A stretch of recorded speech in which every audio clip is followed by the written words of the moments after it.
Good afternoon. Wednesday practice, 2-minute drill. Real good, real physical.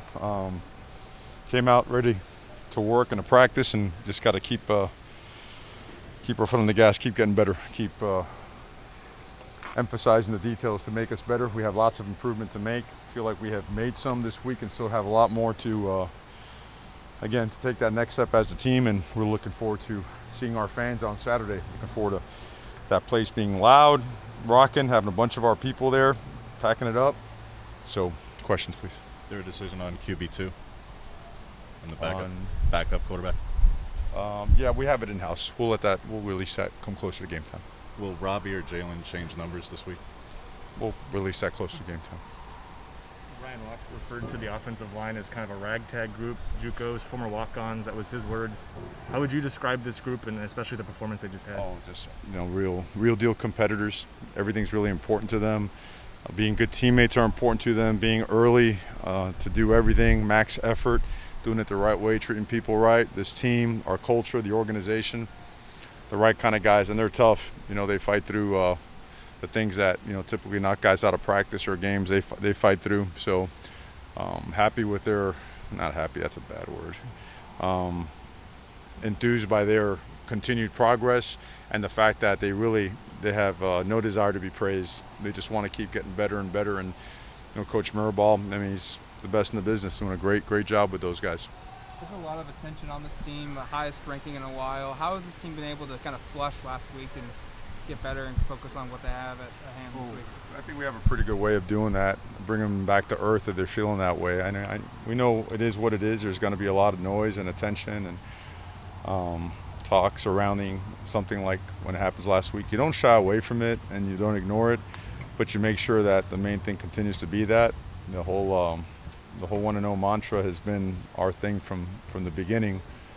So that thing has to be put away 24 hours after. I think by the way you practice really determines what you allow or what you're, really infusing your locker room with. And the way we practice has not changed from the way it was the previous week. And if we feel there's a drop in intensity from opponent to opponent, it's addressed and it's confronted and demanded in a very real way, right between the eyes. And that's important for them. It's important for our team as human beings, development-wise, and as football players. You mentioned the importance of yesterday and today's practice a lot of times. Players are doing it too. Do you feel confident of how this team has practiced the last 2 days? I feel like we've practiced pretty well. I feel like the guys are on the leadership council. They're really determined to maintain a certain level, a certain standard that they're not willing to compromise. They understand that compromising any aspect of that standard is the equivalent of compromising 1-0. So they've done a good job, and everyone is just pushing in the same direction and pushing hard, understanding the reality to become a great football team. You have to be a relentless competitor every single day in practice and everything that you do. So I think the approach has been real, and so far so good this week. On that, Mario, for as many coaches have gone through Tuscaloosa as you have, there's all kinds of ways to motivate players. None of them, and yourself included, have not necessarily employed the certain tactics in terms of rat poison or taking things publicly. But there's different ways to do it. It's not a matter of right or wrong. There's different ways. Right. Why have you, with who you are, and the way you do it on the field perhaps, but not doing it publicly, whereas Nick has, over the years, done things a little bit more publicly at times? Well, I think we know each other very well, and we're very real.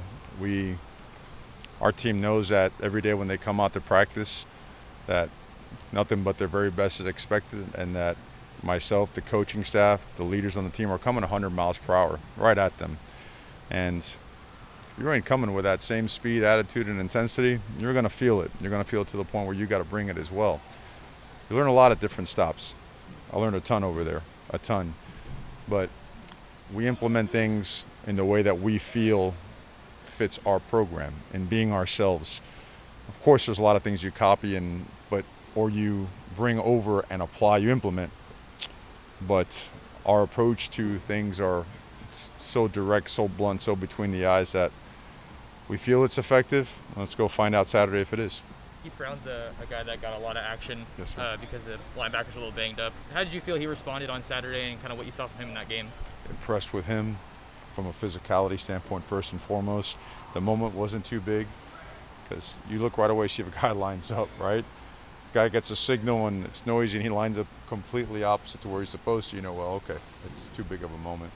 Lined up well, got downhill in a hurry, threw his body around, played with good leverage, used his hands really well with strike and blockers, was involved in some really important tackles. Got nicked up there at the end, but nothing serious. All in all, I would say he did a great job. And with him continuing to get more and more reps, we think he's going to be a great football player, you know. And we're going to push him. He knows that. I mean, I'm as hard on him as there is. I chase him up and down the field all the time. And he needs that right now. He's a freshman. So we expect big things from him. And then just staying there on the backers, you know, particularly the Mike and the Will. Looks like some guys are going to be asked to step up in these coming weeks. How do you feel about the depth there and kind of what you've seen from those guys and how they've responded? Well, you know, the obvious thing, we took a hit, you know. So I think it's football just being football right now. Guys have developed. Guys have, from a practice and preparation standpoint, you do see an elevated urgency because some guys haven't had that many reps. And they realize that the whole thing about next man up is real. And it's not just real for practice, it's real in front of, you know, a big crowd like that, like it was last week. And that it could be real at any moment and for any position. So there's something to the way that we practice where even the 2s, 3s, and 4s get the same reps as the 1s, where the benefit, if done the right way with full mental intensity, you can have some really good results. So I think we're seeing that. We're seeing the urgency that goes with that to prepare for what's happening now, and in the case it happens at other positions also. So all in all, just progress, you know, miles to go, but progress. Coach, segueing into that, almost every position has had a lot of players play, but except for quarterback and running backs. I know you always respect your opponent, there's no gimmies, but is this a goal this week, is to get some of the backups at the running back and quarterback some more playing time?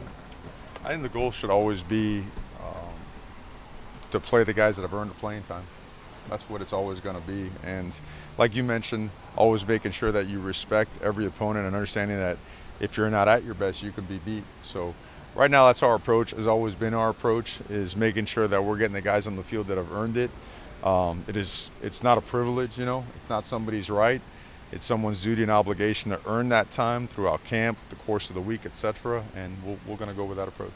DJ James was one of your defensive players of the game. He's at top of the boundary corner on the depth chart now. What did he do specifically in that game with Ohio State and in practice to kind of earn that recognition? Well, first of all, from a communication standpoint, he was really good. Man-to-man was really good. The zone concepts and passing things off, playing the run, was a willing tackler, threw his body around. Not many misses by him. He played a really good game. Been out for a little while.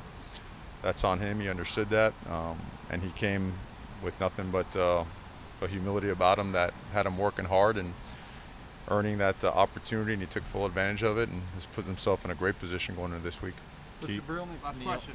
With Jabril McNeal, what made him particularly well suited to move inside, and how has he kind of progressed in the last few weeks there? Well, he's done it before. If you watch his high school tape, he's played all over the place. He's a really talented guy now. I think when we put him in the media guy, we listed him at 210. He's about 225 now, but he played on the edge. He played inside. Was very comfortable at both. And you know, when you watch linebackers, guys that play inside, there has to be some very natural, instinctive feel to them because they just see a lot, right? A lot of things that try to, you know, trick your eyes, try to give you some eye candy and eye wash so that you lose sight of what your assignments are, your keys are. He doesn't get fooled with that. This guy's really natural. He's really smart. He plays and practices with tremendous intensity. So it was very natural to slide him right in there. And he had a really good practice last week, and practiced really well this week. So you're going to see more of him. All right, thanks, Coach. Okay, guys, thank you very much. Appreciate you guys.